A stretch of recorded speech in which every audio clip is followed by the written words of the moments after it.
teman-teman, kita berjumpa kembali. Selamat pagi. Kita akan belajar bersama-sama dari firman Tuhan.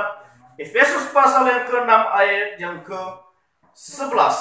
Firman Tuhan berkata, karena perjuangan kita bukanlah melawan darah dan daging, tetapi melawan pemerintah-pemerintah, melawan penguasa-penguasa, melawan penghulung-penghulung dunia yang gelap ini, melawan roh-roh jahat di udara. Adik-adik yang terkasih di dalam nama Tuhan Yesus, kita akan belajar bersama-sama pada pagi hari ini, yaitu berlengkapi diri kita dengan senjata Allah.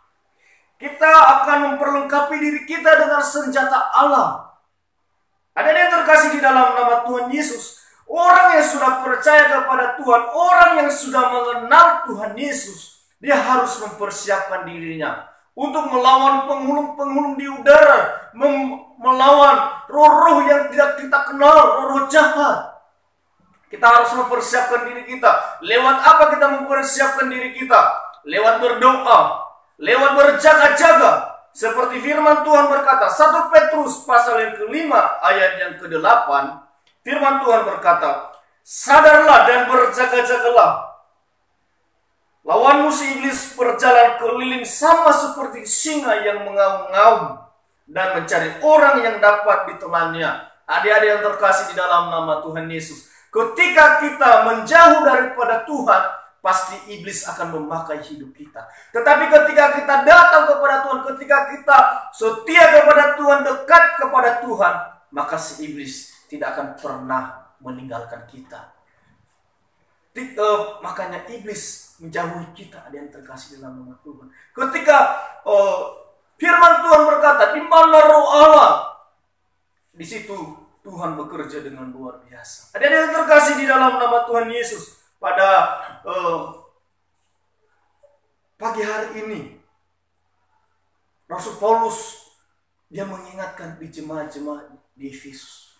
Ketika kita juga sebagai anak-anak Tuhan yang sudah percaya kepada Tuhan, mari terus kita datang kepada Tuhan, membangun hubungan kita kepada Tuhan. Walaupun zaman sekarang, contohnya gereja ditutup, tetapi kita akan belajar bersama-sama bersekutu kepada Tuhan. Bisa kita lewat YouTube,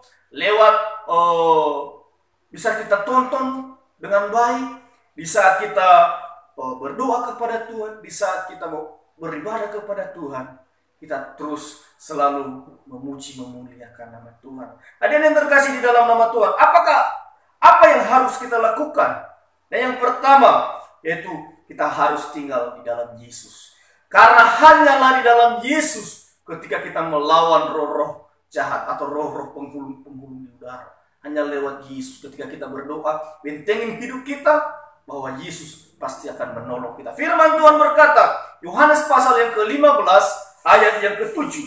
Jadi kalau kamu tinggal di dalam aku dan firmanku di dalam kamu, mintalah apa saja yang kamu kehendaki dan kamu akan menerimanya. Ada yang terkasih di dalam nama Tuhan.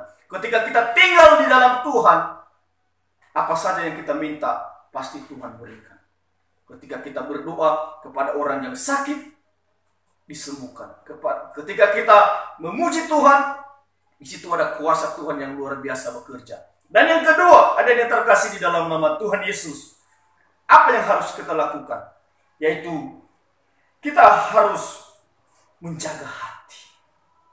Karena dari hati itu ada yang terkasih di dalam nama Tuhan Yesus. Itu yang mengontrol hidup kita. Firman Tuhan berkata, Amsal pasal 4 ayat yang ke-23, jagalah hatimu dari segala kewaspadaan, karena dari situlah terpancar kehidupan. Ketika kita menjaga hati kita, si iblis tidak akan mengintimidasi kita. Kita harus terus membangun hubungan dengan Tuhan. Di saat kita, walaupun ada banyak tantangan, masalah di dalam kehidupan kita, kita harus terus datang kepada Tuhan, bersekutu kepada Tuhan.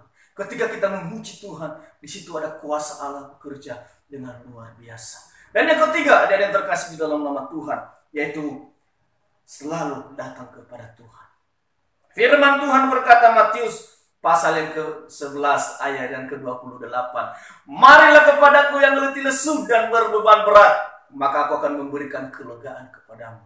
Ketika adik-adik memiliki masalah di dalam kehidupan kita. Ketika adik-adik memiliki tantangan yang tidak bisa adik-adik pecahkan, datang kepada Yesus. Karena di dalam Yesus, di situ ada penghiburan yang luar biasa. Di dalam Yesus, di situ ada kekuatan baru. Ketika kita terus bersekutu kepada Tuhan, hidup kita semakin hari semakin kuat di dalam iman. Demikianlah adik-adik yang terkasih di dalam nama Tuhan Yesus, biarlah renungan pada pagi hari ini memberkati setiap kita. Haleluya.